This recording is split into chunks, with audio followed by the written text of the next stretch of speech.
Hi everyone, welcome to Lecture 4. This is a lecture all focused on our planning. So we want to look at how we plan, why we plan, and the purpose of it.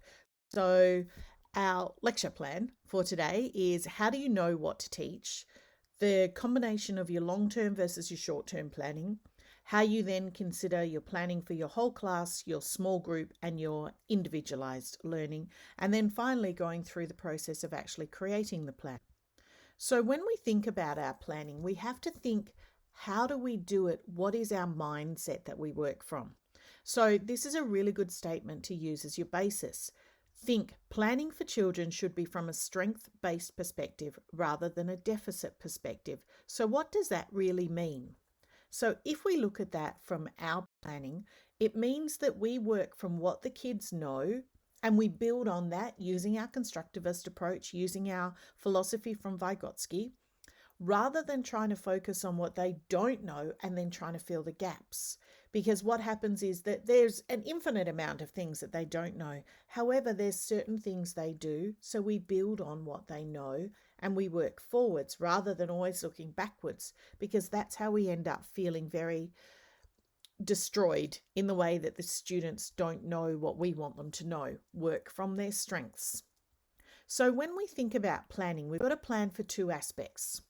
We need to start with the what and the how. So the what is the content of what we're actually going to be wanting to teach. We want the children to know and so on. The how is our pedagogy and what we're actually going to do. Both need to be considered in your planning. And most of the time when you're looking at a practicing teacher's planning, they only have the what in there. When we're looking at an undergraduate level, we need to include some of the how. We need to articulate in our planning what are we actually going to be teaching and how are we actually going to be going about that process. We need to say, are we going to be using groups? Are we going to be doing some intentional teaching? Is it going to be an inquiry approach? We need to be quite specific in the what as well as the how. And sometimes when you're working with experienced teachers, they have the how in their head. They haven't articulated it in any of their planning documentation at all. So let's look at our 5 key points to planning good learning experiences for our children. The first one is that we have to know our students. So we have to think, how are we going to get to know them? We have to know our curriculum. So you have to know, are you working from planning documents through SCASA? If you're working with kindy, you've got very broad guidelines. If you're working in a childcare centre, it's completely different guidelines that you have. You have to know what you have available, and that means what you have, yes, at the school, but also what's available online, what's available through our subscription processes. You have to know the resources that match the year level that you're working with and the developmental level that you're working with your students. You have to have a really good idea and know and be able to implement a range of instructional strategies. You don't want to be restricted to just 1 or 2 strategies that you're using with your students. And finally, you have to know how to assess effectively, because remember last week we talked about our plan, teach, assess cycle. So that's what we want to make sure that we are building as part of any of our planning that we do. So our first step, knowing our students. The first one is to do some really effective observations. Our curriculum tells us what to teach, but it doesn't tell us that the students need certain things at certain points. So teaching is at a point of need, and we need to understand what the children are ready for. So that's part of our observations. So we have to think with our observations, are we doing formal observations or are we going to be doing some informal ones? And how do we build that with our assessments? So we might plan for certain types of assessments that we actually work with, and we might have a whole lot of informal ones that we write down as well and that we have in the back of our minds. But as undergraduates, we have to actually go through the process of articulating them and writing them down in some way. And the other way that you get to know your students is have a chat with the teachers who had the students previously if possible, or if you're in a childcare setting, have a chat with the group leaders who were in the rooms that the children were in previously, and of course involve the parents in that process. We need to know what the children are able to do before we can plan effectively. So when we are thinking about our planning, we have to be able to consider, how do we plan for individuals and how do we plan for groups, and how do we make sure that we're allowing for differentiation in some form. So when we're thinking about planning for our individuals, we want to think about, first of all, why are we planning? So if we value that children are unique with their own strengths, then we need to plan for that. There's no use saying that as part of our philosophy and then not putting it into our planning. So we have that responsibility to make sure that we address every child's individual and particular learning needs. We can't connect and teach a whole group without connecting to each individual child as we go through. So then we have to think, how do we actually cater for individuals? So think about, how do you have some focused children that you might have, and you've got your observations that you're going to use, you're identifying their interests, you're identifying their needs. So think about, how do you cater for each person that is in front of you? How do you make sure that you are providing the best experiences for them? How do you choose the children that you're going to focus on? Think about things like a sociogram. You might then be able to look at who they're playing with and why, and then have a great planning that's all focused around social skill development. So think about, what are their interests and also what are their needs? So choose them as the focused children. And then think, what are the benefits to choosing that? So when we focus on individuals, sometimes individual children need development, but we're not just going to pick those couple of children out and do something with them. We're going to plan a set of activities and experiences that will specifically focus on those children, but will be useful for every other child who's also in our room as well with us. So we have to think, planning for individuals moves on to then thinking about how we plan for groups. So you might have a specific need in your group. It might be their listening skills. It could be their concentration. It could be their cooperative skills. It could also be any of our cognitive skills that we want to develop as well. So then we have to think, how do we actually group our children? Do we do some whole class where we've got some direct instruction and some intentional teaching of some sort? Do we use our assessment models and create some ability groups? Do we mix our ability groups because different activities work better with mixed ability groups?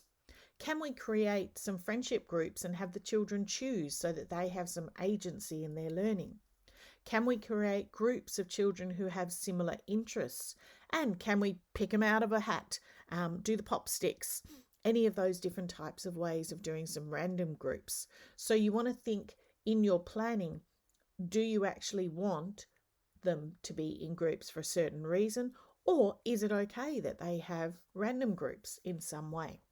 So we've got know our students, and then we have our planning for the appropriate activities. But the second thing that we want to think about is we have to know our curriculum. So you've got to think, are you working with your Australian curriculum? Are we working with our kindy guidelines? Are we working with our SCASA curriculum? Are we incorporating our early years learning framework? Are we in a centre that has their own curriculum? So most of our curriculum, if we look at our SCASA curriculum, it's mandated, it's audited, it's checked, and we have to report on it. So you have to know which are the areas that you can manoeuvre around and which are the hard lines that you must make sure that you cover within a certain period of time and so on. And sometimes with your centre-based curriculums, they're just as hard line as our SCASA ones are as well. So we've got our know our students, we know our curriculum. Our third thing that we need to make sure that we know is our resources that are available. So think about what is online that you can use for your planning. So what can you use as your basis for things? Are there any school-based programs? So for example, many schools at the moment are taking on Talk for Writing, and for some schools that starts from pre-primary. So is that something that you are going to or need to incorporate in your planning? What are some system resources? If you're in the education department, there is some amazing resources that are freely available for everyone. In our Catholic system, you've also got a whole lot of resources that are available through various online means. Does your school subscribe to different things? So do they have a commercial maths program, for example, Origo Maths? Therefore, if they do, that's what you need to use as a base for your planning. You can't go off and get something else because it's a whole school program. Does your class or your year level or your school use some subscription programs like Reading Eggs or Mathletics? Because they can become part of your planning as well. So you have to know the resources that you have available to you. So then you have to think when you are going through your planning, what are the steps that you do? So the first steps are, once you know your students, you know your curriculum, and you know your resources, you then have to think about how do you get started? So what do you need to cover versus the children's needs and interests? You've got to think, what is your process that you're going to use? You then go through a process of creating an overview. So what you'll see in a lot of teachers is they have a yearly overview, and that covers their learning areas as well as their domains. They might have a term overview where they've broken that yearly one down and it's all color coded. You then break it down into your programs or your forward planning documents. And that might be, depending on the year level that you're in, for a whole term. It could be for 5 weeks, or it may only be for a week or two if you're working in a centre. So they have an overall plan for the term, but then it gets broken down and really developed out. Now, we then go down into a daily work pad, and that's generally a week by week plan. When you're on your internship, you then move into that being a day by day plan with your daily work pad, using your forward planning documents to guide you through that. And then, of course, daily at undergraduate level, you have a lesson plan, which is based on the actual activities that you're going to do. And it takes all of the ideas in your overviews and puts the how as well as the what you're going to teach together. So most of the times the overviews and the programs, they generally have the what you're going to teach. Once you get to your daily work pad and your daily lesson plans, then that becomes the how you're going to teach it. Most times, practicing teachers who've been teaching more than a year or two, they don't tend to do lesson plans of any sort. They work from a weekly daily work pad or a daily work pad. So how you work in your processes depends on where you are in your career. At this point in your career, you need to do all of it, and we need to do it in great level of detail. So you've got to think about, how do you create your curriculum? And remember, last week we looked at all different kinds of curriculum approaches. So those will determine how you do your overviews and your programs and so on. Now, you've got all of these types of things. This one's available from Teachers Pay Teachers, I think. You've got yearly overviews where you can fill it in term by term. So you have each of the aspects from, for example, this one is the kindergarten curriculum. And then you write in, what are you planning on covering? Or you could do it as a post program where you then write in what you've already covered over those periods of time. So it depends on the way that the centre or school plans.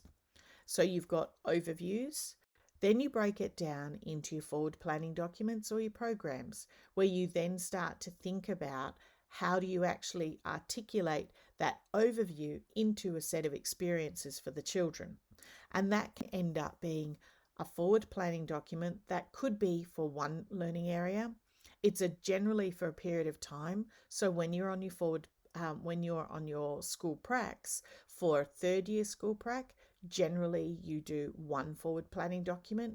Once you are on your final school practicum, you're in your 4th year, you do 4 forward planning documents, one for English, one for maths, and 2 other learning areas.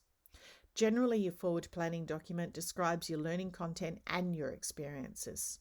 You go through that process of planning ahead, but you adjust it if you need to. Now, as part of your planning, your learning, you need to think about, what are you actually going to put in your learning centres? And so that might be some really obvious ones. Now, for your programming that you need to do for your assignment 2, in there you need to put in your learning centre plans, and we'll have exactly those documents, and we'll find exactly the templates that you need so that you know exactly how to write that up. So you've got your learning centres all planned out for the week or for even a couple of weeks. You might set up the same type of different centres around the room for a week or so.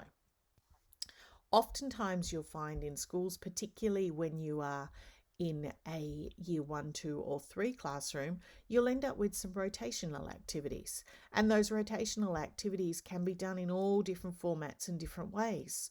So you might have something like this that sits on the wall, and the children all know the different activities that they have each time. They know that if they're in whichever colour and whichever group, they're the types of activities that they have. So that could be your weekly plan that you have for your literacy or numeracy. Now remember that practicing teachers and internship and different school experiences have different types of programming that you use. So this next slide that I'm going to come up to is one from an internship forward planning document, and it actually is a daily work pad, but it's taken all of the elements from the forward planning document. So if we have a little look at it, it's massive. It's all color coded into each of the learning areas. It has in it all of the essential details for the day, as well as all of the links to the curriculum.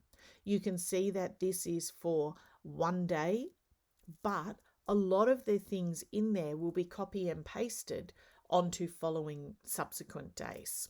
So if we have a little look, you'll see in here that these are the children's choice of work, and that this is their middle part of their morning, and they're doing this from after they've had their initial math session, and it's where the children can set things out. So this is like the learning centre plan. So can you see that it's got a tinkering table, it's got a painting area, it's got a small world play. So you set those up in whichever way that you wish. And again, that might be exactly the same for the entire week. So you're copying and pasting that for an entire week. And the same thing goes for the outdoor environment. So your outdoor environment doesn't have to be different for every single day. It could be a week that you have things set up in some way, and then you change it around. You might change it every few days depending on the year level that you're working with, but you want to actually plan for it. So you want to make sure that you have included elements of what you're going to do in your overall planning. So if we have a little look and we go back a couple of slides, then you'll be able to see that there are different areas all in that overview of the planning. So our next one, we need to think about how are we going to go through this process of making sure that we actually plan and show that we know our students, we know our curriculum, and we know how we're going to put that all together. So you want to think in terms of planning, you've got to have your objectives. All right. So your objectives guide your instructional strategies, because remember your 5 key points: know your students, know your curriculum, know your resources, know and implement a range of strategies, and know how to assess.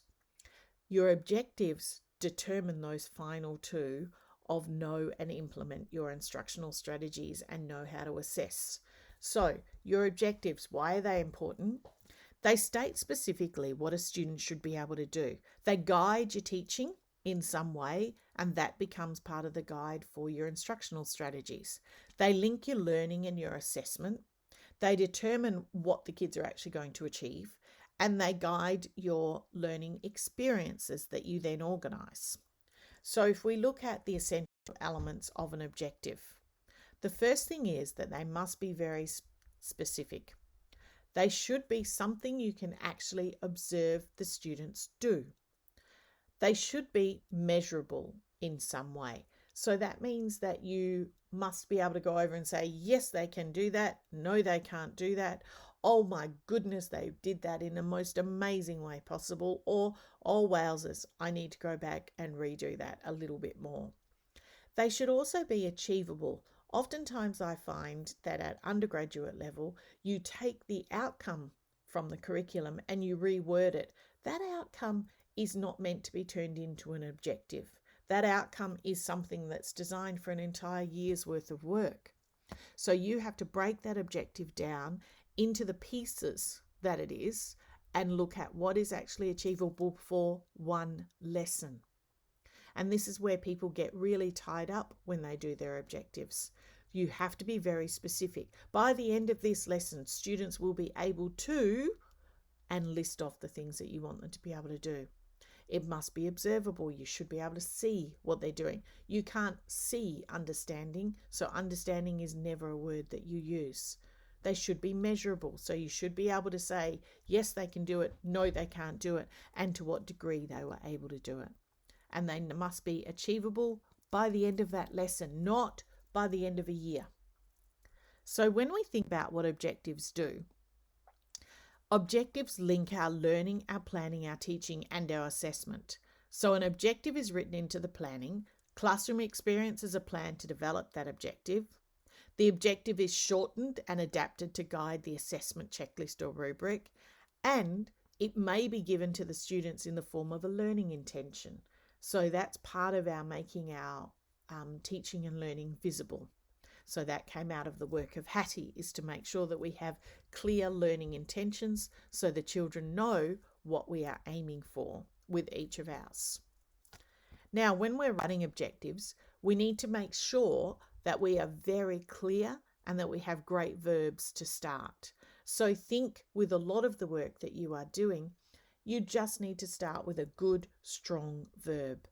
A lot of times what we see is that oftentimes we have lots of the low end objectives, and there's nothing wrong with that as long as we start to also incorporate some of our higher end ones as well.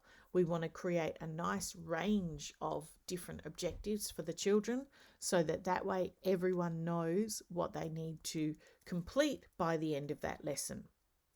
So then we need to think about, we've got to know our instructional strategies that we are using. Our objectives inform our assessment, but our instructional strategies are what we actually use to bring it to life. So next week, we're going into assessment in a lot more detail. So we're going to go and guide through a little bit more on that. So our instructional strategies, we've spent the last couple of weeks looking at different strategies and curriculum approaches, and you've written your philosophy. So your instructional strategies really are informed by your philosophy. However, they're also guided by the school or system and centre philosophies. Because remember, you need to make sure they dovetail into one another. We can't just have your philosophy and the system or the school or the centre philosophy sitting as two different ones. They have to be complementary to one another. You need to make sure that the instructional strategies are suitable for the age that you are working with. So for example, a 3-year-old is going to be doing very different things to what you would be doing in a year 2 room. Now, oftentimes it could be written into your planning, particularly once you get to lesson plan level, but it's often at your forward planning document and your overview level that is not specified. That is the how, that is the pedagogy of your planning. So you want to think, our key things that we have, our 5 areas, are that we want to make sure that we know our students, we know our curriculum, we know our available resources, we know and implement a range of teaching strategies, and we know how to assess effectively. As I said, we'll be delving into the assessment a lot more. So once we know those things, our planning becomes easy to build and it becomes a nice flow from our planning into our actual teaching. So we always have to think though, whatever we do and however much we plan, we have to be flexible and we have to be prepared to change, because you know that there's going to be one child that might be really upset in the morning and that's just going to throw your plans. School may have come in and it's an awful, wet, horrible day and you've planned to do a whole lot of activities outside and you can't. So you have to be flexible. You have to be prepared to change.